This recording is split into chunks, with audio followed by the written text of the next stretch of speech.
셀트리온 화요일 마이너스 2.20% 하락, 제약은 마이너스 0.56% 하락세를 보였습니다. 셀트리온은 오후장부터 외국인들 매도가 나오면서 외국인들이 122억의 매도입니다. 음봉으로 마감이 되고 말았습니다.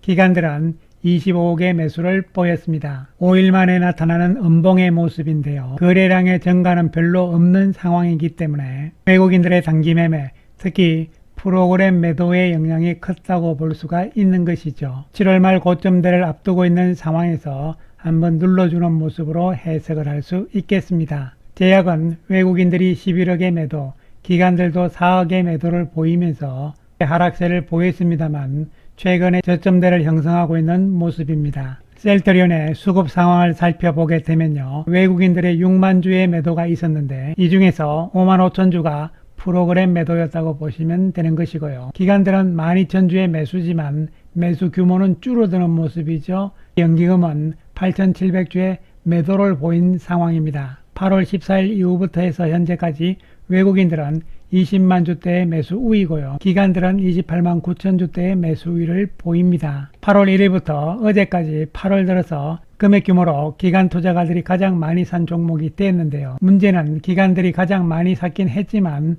비슷한 규모로 외국인들이 또한 팔았다는 것이죠. 그렇기 때문에 주가의 움직임도 신통치 않았다 이렇게 볼 수 있는 것이죠. 향후 외국인들의 움직임이 더욱더 중요해지고 있는데 앞에서 봤듯이 최근으로 당겨서 8월 14일 이후로 봤을 때는 외국인들이 매수 우위로 나오고 있다는 것이죠. 물론 아직 규모는 별로 크지는 않지만요. 결국은 우리가 다 알다시피 외국인들이 결정적인 역할을 한다고 보시면 되겠습니다. 한편 오늘 셀트리온은 공시를 하나 냈습니다.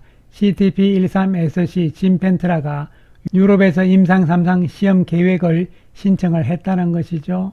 파트 1, 2 그리고 류마티스 관절염 환자 이렇게 됐는데요. 그런데 GTP13SC는 진펜트라 이것은 미국의 이름이고요. 유럽에서는 램시마 SC죠. 그렇다면 현재 유럽에 있는 램시마 SC는 그동안 RA 류마티스 관절염 쪽에는 승인이 나지 않은 것인가 이런 부분들이거든요. 왜냐하면 현재 유럽에서 램시마 SC는 시장 점유율이 계속 증가를 하면서요. 올 1분기에는 22%까지 시장 점유율인데 그렇다면 유럽에서 류마티스 관절염에 대한 적응증이 허가가 없었다는 것인가 이런 부분이잖아요. 그래서 EMA죠. 유럽의 허가기관인 유럽약품청 램시마 SC와 관련된 자료를 살펴봤는데요. 유럽에서 램시마 SC는 램시마의 확장 신청을 통해서 허가가 난 것이기 때문에 램시마의 자료에 포함이 되어 있습니다. 그래서 이 부분을 살펴보게 되면요. 램시마 SC 부분이 나오죠. 적응증들이 쭉 나오는데 제일 먼저 나오는 것이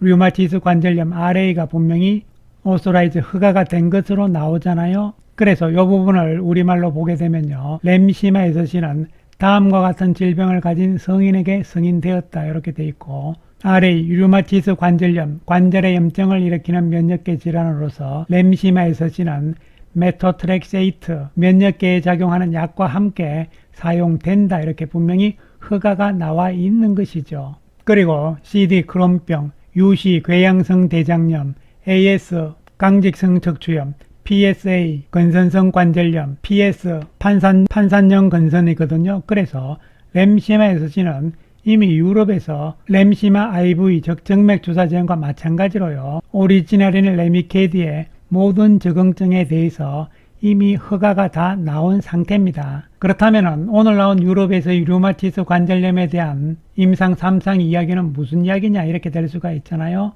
지금부터 하나씩 살펴보기로 하겠습니다. 지난번에 8월 19일 날 공시에서 미국에서 임상 3상 시험 계획이 승인이 됐잖아요. 류마티스 관절염 환자에 대한 이 부분과의 관련성이죠. 8월 19일 날 공시 내용하고 오늘 공시 내용을 보시면요. 미국 유럽만 달라진 것이고 다른 게 하나도 없습니다. 임상시험 등록 번호를 보시면요. 뒤에 숫자가 똑같습니다. 그래서 미국에서 하는 류마티스 관절염에 대한 임상 3상 이 부분을 그대로 유럽에도 신청을 하면서 형식적인 상황일 가능성 이런 부분이 첫 번째로 추정을 해볼 수 있는 것이고요. 또 한 가지 생각해 볼 수 있는 것은요. 이번에 미국에 신청한 것 똑같은 내용이잖아요. 오늘 유럽에 신청한 것이요. 요 부분들이 과거에 허가 났던 부분들하고 다른 부분이 있거나 아니면은 추가적인 부분들이 있다고 볼 수가 있는 것이죠. 그래서 결론적으로 말씀을 드리면요. 유럽에서 램시마 SC는 류마티스 관절염에 대해서 이미 2019년 11월 25일 날 허가가 나온 상태입니다. 그리고 캐나다 역시 램시마 SC잖아요.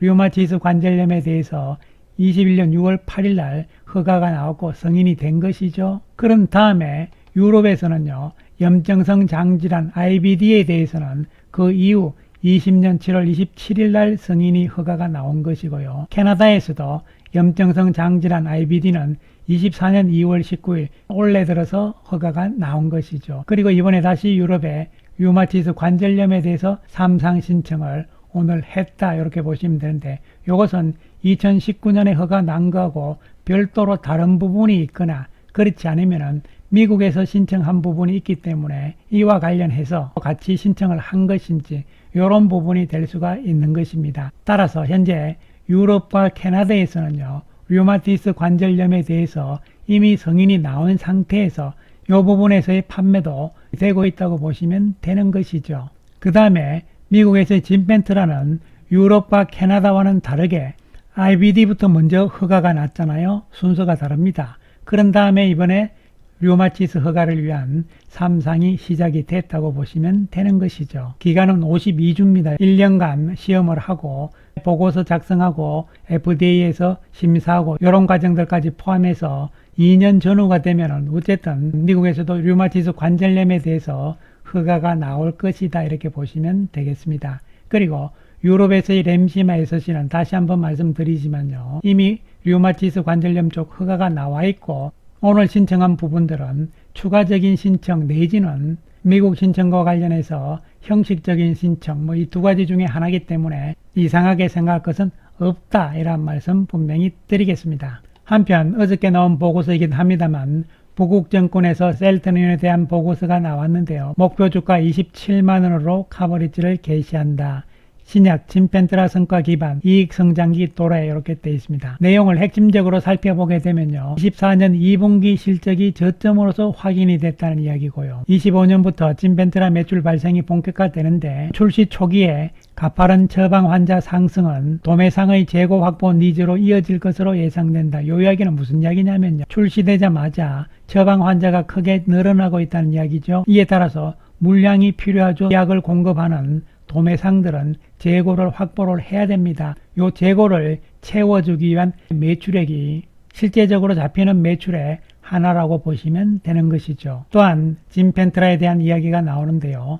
아시는 분들은 다 아시겠습니다만 진펜트라의 약가가 높잖아요. 고가기 때문에 다른 제품들하고는 차별화된 이 기여도를 증명할 것이다 이렇게 이야기를 했고요. 그리고 시장 규모 확대에 대해서는요. 기존의 인플릭시맙의 IV 환자들 즉 인플렉트라 환자들이잖아요. 이 환자들의 유지요법으로서 진펜트라가 쓰이는 것이고요. 여기에다가 플러스 알파 아달리무밥을 투약하던 환자들이 진펜트라로 전환될 가능성이 높다 이런 이야기죠. 그 이유는 IBD 환자들 가운데서 인플릭시맙이 가장 효능이 좋잖아요. 그럼에도 불구하고 아달리무밥 즉 휴미라를 맞았던 것은 휴미라가 SC 제형이기 때문에 편리했다는 것이죠. 그런데 이제는 그럴 필요 없이 약효가 가장 좋은 인플릭시맙 가운데서도 SC 제형이 나왔으니까 진펜트라로 맞을 것이다 이런 이야기가 되는 것이죠.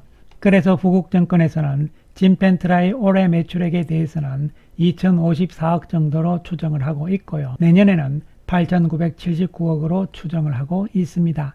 올해 전망은 보수적으로 내놓았죠. 하지만 전체 매출액은 3조 6,375억으로 높은 수치고요. 내년에는 4조 8천억대 그리고 영업이익도 올해보다는 내년에 본격적인 증가가 예상이 된다고 추정을 했습니다. 그래서 어쨌든 간에 진펜트라가 블록버스터가 될 가능성이 높다는 것인데요. 첫 번째로 적응증 확장인데 이미 미국에서 RA 쪽으로 적응증 확장을 시작을 하잖아요. 중요한 것이 출시 첫 해 매출의 규모인데 2,500억 전후가 나오게 되면요. 3년 후 27년부터 1조 원이 넘을 것이다. 이렇게 되면은 블록버스터가 될 가능성이 높다. 그리고 번들링 효과 및 영업력 이 부분이 결국은 PBM하고의 관계잖아요. 이 부분에서도 셀트리온은 강점을 가지고 있는 것이죠. 그렇기 때문에 진펜트라는 블록버스터로서요, 장기적으로 롱런할 가능성, 이런 부분을 기대할 수 있다는 이야기가 되는 것이죠. 하지만 단기적으로 주가 움직임은 답답한 상황인 것은 사실입니다. 오늘 또 음봉이 나오면서 실망을 할 수가 있겠는데요. 그렇을 이유는 없다고 보이는 것이고, 왜냐하면 단기적인 프로그램 매도의 영향이고요. 여기서 오르락내리락 좀 해주면서 7월 말 고점 돌파를 위해서 손바뀜, 힘을 모으는 과정이 나와도 되는 것이거든요. 따라서 단기적인 주가의 움직임은 답답하지만요, 참아야 되는 것이고, 길게 보시면서 이제 본격적인 2단 상승을 위한 준비 과정이고, 이미 어떻게 보면 2단 상승이 7월달 양봉으로서 출발을 했다고도 볼 수 있는 것이기 때문에요. 이 준비 과정들을 잘 인내를 하면서 기다려 보자는 말씀 드리겠습니다. 감사합니다.